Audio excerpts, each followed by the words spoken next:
주님께서 여러분과 함께 또한 사제와 함께 마테오가 전한 거룩한 복음입니다. 주님 영광 받으소서. 그때 11 제자는 갈릴레아로 떠나 예수님께서 분부하신 산으로 갔다. 그들은 예수님을 뵙고 엎드려 경배하였다. 그러나 더러는 의심하였다. 예수님께서는 그들에게 다가가 이르셨다. 나는 하늘과 땅의 모든 권한을 받았다. 그러므로 너희는 가서 모든 민족들을 제자로 삼아 아버지와 아들과 성령의 이름으로 세례를 주고 내가 너희에게 명령한 모든 것을 가르쳐 지키게 하여라. 보라, 내가 세상 끝날까지 언제나 너희와 함께 있겠다. 주님의 말씀입니다. 그리스도님 참여합니다. 앉으십시오. 참 예수님, 네, 1300년의 경에 지금으로부터 700년 전이죠. 이태리 까시아라고 하는 동네에 성녀 리따 아시죠? 여기에 이제 한 가시관에 아픈 상처를 계속 그 성녀 리따 성녀가 지금 썩지 않고 모셔져 있는 곳에 이제 까시아라고 하는 동네가 있는데 거기에 옛날에 700년 전에 성체 기적이 있었어요. 성체 기적은 많이 있는데 거기서 일어난 것이 오늘 삼위일체 대축일과 좀 맞아 떨어지는 것 같아서 그거 먼저 설명을 드릴게요. 어떤 모든 성체성혈 기적은 보면은 의심이 많은 신부님, 열심치 못한 신부님에 의해서 일어나요. 란치아노 기적도 그렇고 이제 그 병자성사가 갑자기 들어왔습니다. 병자성사 돌아가시려고 하시는 분이 있어서 근데 이제 보통 성체를 성압에 조그만 성압에 넣어서 그걸 이제 신부님들은 목에 이렇게 걸고 이제 가게 됩니다. 근데 그 신부님은 별로 믿음이 없었나 봐요.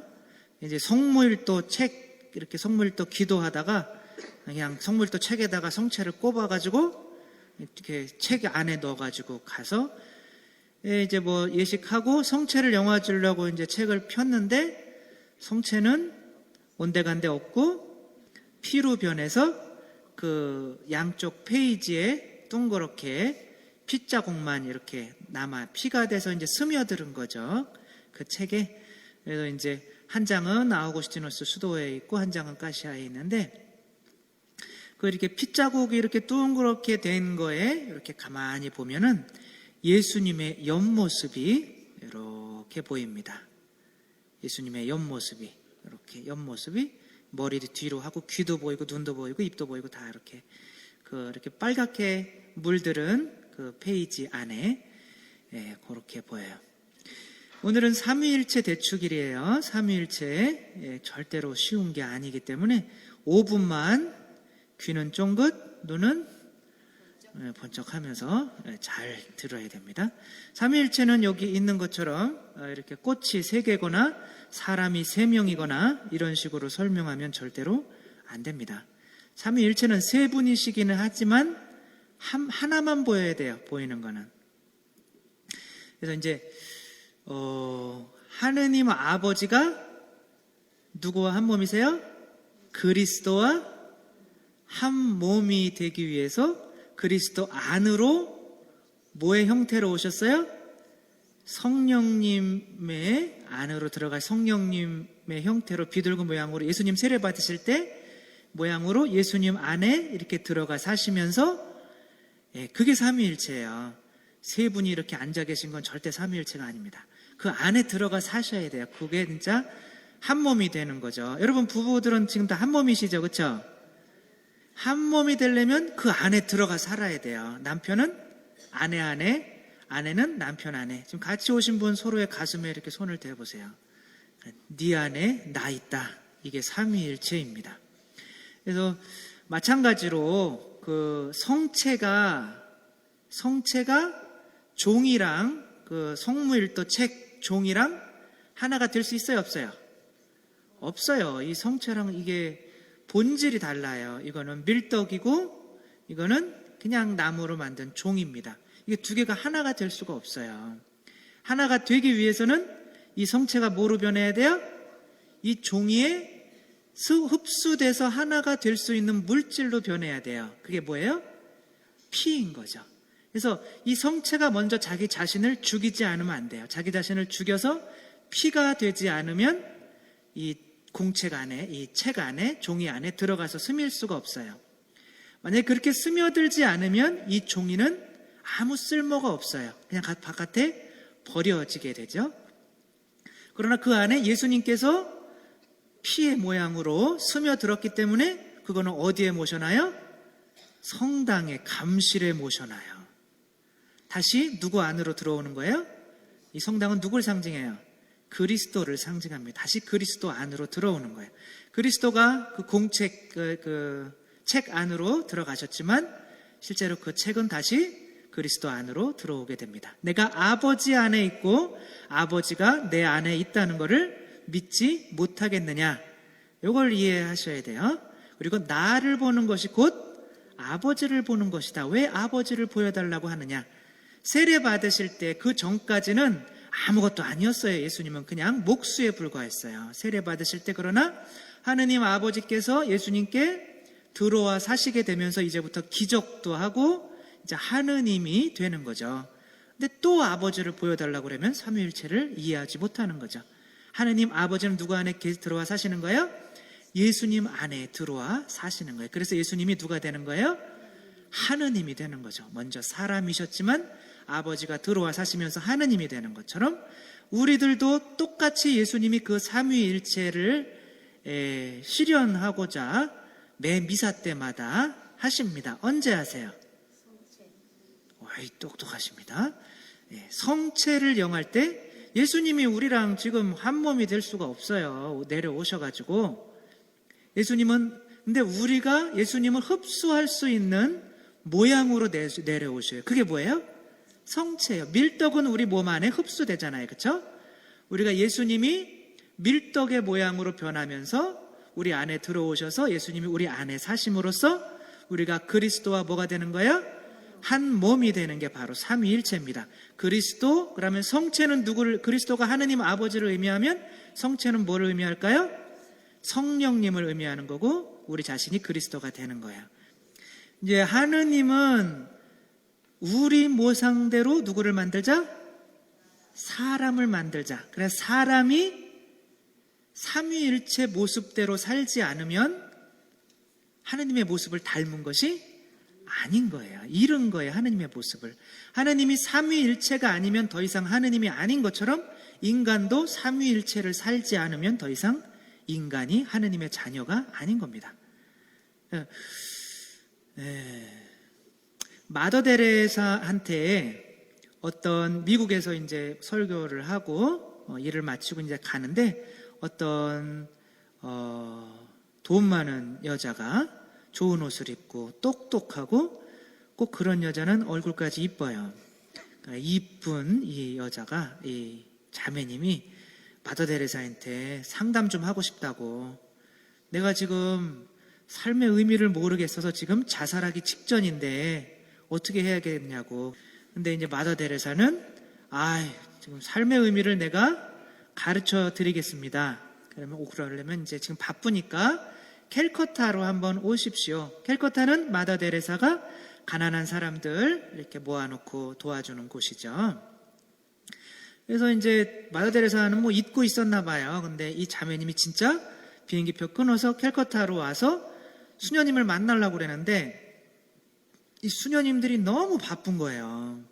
이제 가난한 사람들 계속 도와주다 보니까 그 수녀님들은 새벽 4시에 일어나서 밤에 잠자리에 들 때까지 눈코 틀 새 없이 일합니다. 거기 잘못 알고 수녀원 들어갔다가 깜짝 놀래가지고 반 이상이 나간다고 합니다. 너무 힘드니까. 그렇게 막 너무 바쁘게 하다 보니까 수녀님은 나올 생각도 안 하고 이 사람이 기다리다가 안 되겠다 싶어서 자기도 이제 일을 도와주기 시작했어요.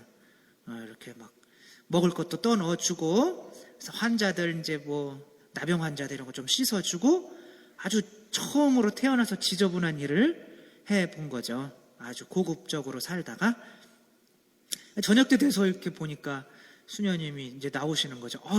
와 계셨는데 죄송하다고, 그때 무슨 고민 때문에 나랑 얘기하자고 그랬죠? 이렇게 물어봤더니 그분이 그땐 삶의 의미를 몰랐었는데 지금은 상담할 필요가 없어졌어요. 이렇게 얘기를 했습니다. 왜 없어졌어요? 이제 삶의 의미를 찾은 거죠.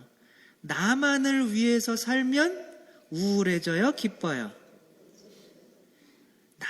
우울증 걸리기 가장 빠른 방법은 다른 사람 생각 안 하고 나만을 위해서 살아가는 방법입니다.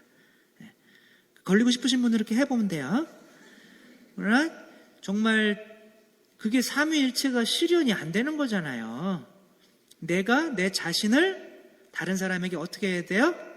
내어주어야 되는 거예요. 그리스도께서 우리에게 당신 자신을 성체의 모양으로 내어주는 것처럼 그리스도께서 성체가 이제 성령님을 나타내요. 그 다음에 우리들이 이제 그리스도가 성체를 통해서 우리와 한 몸이 되는 것처럼 우리들도 다른 사람에게 뭐가 돼야 돼요? 밥이 돼야 돼요. 그래서 그 사람들 안에 들어가서 살아야 그때 비로소 삼위일체가 어떻게 되는 거예요? 완성되는 거예요.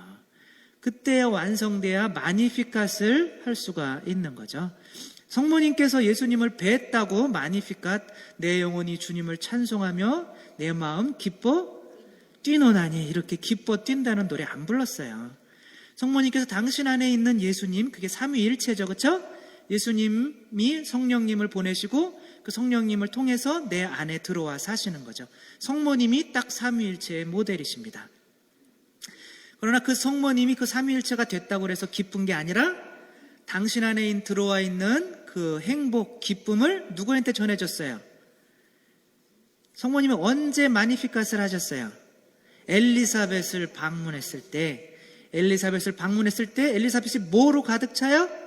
성령님으로 가득 찬다는 것은 성모님께서 당신의 모든 것을 엘리사벳에게 주시고 성모님이 엘리사벳 안에 들어가 사시게 되는 거예요, 이제는. 그때 마니피캇을 하는 거예요. 내 영혼이 주님을 찬송하며. 그래서 나만을 위해서 내 안에 꽉 닫혀 있으면 기쁨의 노래를 부를 수가 없습니다. 우울해요. 항상 부족합니다. 그러나 내가 내어주기 시작할 때 그때서야 이제 참 기쁨이, 삼위일체의 행복의 기쁨이 나는 거죠. 그래서 인간을 창조하신 거예요. 당신 자신을 내어주기 위해서 하느님께서. 하느님 삼위일체도 행복하시지만 마더 데레사도 이거를 바로 깨달았던 거는 아닙니다. 처음에 예수님 사랑해서 수녀님이 됐지만 20년 동안은 왜 사는지 몰랐어요. 마더 데레사도. 아이들 가르쳤는데 우리나라에서 제일 행복한 직업이 초등학교 교장 선생님이라며요. 마더 데레사가 초등학교 교장 선생님 하셨어요. 근데 행복하지를 않은 거예요. 뭔가 부족한 거예요. 기쁘지가 않은 거예요. 도대체 이유가 뭘까? 내가 더 이상 수녀원 남아있어서는 안 되겠다. 마지막으로 이제 내 성소에 대해서 남아있을 것인지 수녀원을 떠날 것인지 20년 동안 그렇게 있고 마지막 피정을 가는 중에 쉬기 위해서 기차역에서 내렸는데 뒤에서 예수님 목소리가 들렸어요. 뭐라고? 목마르다. 예수님이 어디서 목마르다고 그랬어요? 십자가에서 목마르다. 그 예수님 목소리가 들리는 거예요. 그냥 소름이 막 돋았죠. 뒤로 딱 돌아보니까 거지가 한 명 누워있는 거예요. 그러면서 거지가 막 이렇게 들으면서 목말라요. 물 좀 주세요. 목말라요. 그러는 거예요. 그때서야 번쩍 깨달았던 거죠. 내가 기쁘지 않았던 이유를. 내가 예수님으로부터 맨날 성체를 영하면서 받기는 했지만 다른 사람에게 그 삼위일체를 진짜로 실현시켰던 적은 없었던 거죠. 아이들을 가르친다고 했지만 그 아이들은 다 부잣집 애들이었어요. 내 자신을 온전히 내어줄 수가 없었습니다. 그래서 마더 데레사는 이렇게 해요. 내가 이제는 부잣집 아이들을 가르치는 거를 그만두고 나를 받아들일 수 있는 세상에서 가장 보잘것없고 잊혀진 사람들에게로 가겠습니다. 그들에게야 나를 줄 수가 있으니까, 그렇죠? 그 이후로 이제 마더 데레사는 가난한 사람들, 나병 환자만 지금 수십만 명이에요. 지금 그분들이 하고 있는 게 그 사랑의 선교회 마더 데레사가 세우신 그 선교회에 수도원이 지금 전 세계적으로 550군데가 넘습니다. 전 세계적으로 유명해질만 하죠. 노벨 평화상도 받고. 아무튼 그렇게 정말 인생을 다시 전환점이 될 수 있었던 거는 삼위일체를 이해했기 때문인 그런 거죠. 예수님이 나랑 한 몸이다. 그게 아무 소용이 없어요. 내가 이웃에게 피로 변해서, 피는 뭘 의미해요? 희생하는 거죠. 내가 죽는 거예요. 희생은 이 마더 데레사가 이웃을 위해서 해줬던 희생입니다. 그러면서 그 사람들 안에 들어가 살 때 내가 비로소 그리스도께서 우리 자신에게 목숨을 주시면서 느끼셨던 행복, 십자가에서 다 이루었다 하셨던 그 행복을 우리도 비로소 느낄 수가 있는 거죠. 그거 느끼라고 뭐라고 그러는 거예요? 내가 너희를 사랑했던 것처럼, 내가 너희에게 생명을 주는 것처럼, 이렇게 너희와 한 몸이 되는 삼위일체를 실현했던 것처럼 너희도 가서 이웃을 사랑해라 이거죠. 우리에게 주신 유일한 계명입니다. 너희도 너희 목숨을 바쳐서 이웃 안에 들어가서 살아라 이거죠. 그렇지 않으면 이웃도 아무 쓸모가 없는 거죠. 종이 조각 같은 거예요. 우리가 우리 자신을 녹여서 이웃 안에 들어가서 살면, 이 촛불도 삼위일체예요. 잘 봐봐요. 초와 심지가 있죠, 그렇죠? 근데 이 초가 심지랑 한 몸이 될 수가 없어요. 서로 뭐가 달라요? 물질이 다릅니다. 심지는 심지고 초는 초예요. 그럼 뭐가 필요해요? 중간에서 이어줄 불이신 성령님이 필요한 거예요. 그러니까 성령님이 중간에서 이어주면 이 초는 아버지를 나타냅니다. 아버지는 당신이 가진 모든 것을 심지인 아들에게 줄 수가 있는 거죠. 그래서 세상을 밝힐 수가 있는 거죠. 우리도 마찬가지로 그리스도를 성령님을 통해서 받아들여서 이웃에게 우리 자신을 태워서 주어야 비로소 삼위일체가 완성되는 거죠.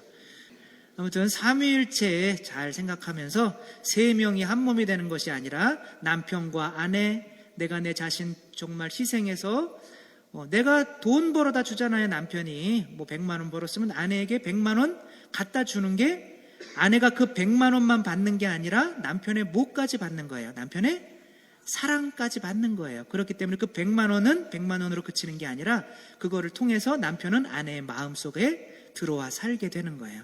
여러분이 가난한 사람들에게 돈을 다만 1,000원이라고 줬다. 그럼 가난한 사람들에게 여러분들은 그 안에 들어와 살게 되는 거예요. 그게 그 1,000원이고 그 돈이고 그런 것들이 성령님입니다. 매개체예요. 여러분들이 그 안에 들어가서 살 수 있는. 그래서 우리들 정말 참다운 삼위일체 실현하기 위해서 우리 그리스도께서 우리를 위해서 당신 자신을 성령을 통하여 내어주셨던 것처럼 우리들도 사랑을 통하여 이웃들에게 우리 자신들 바치는 사람들 됐으면 좋겠습니다.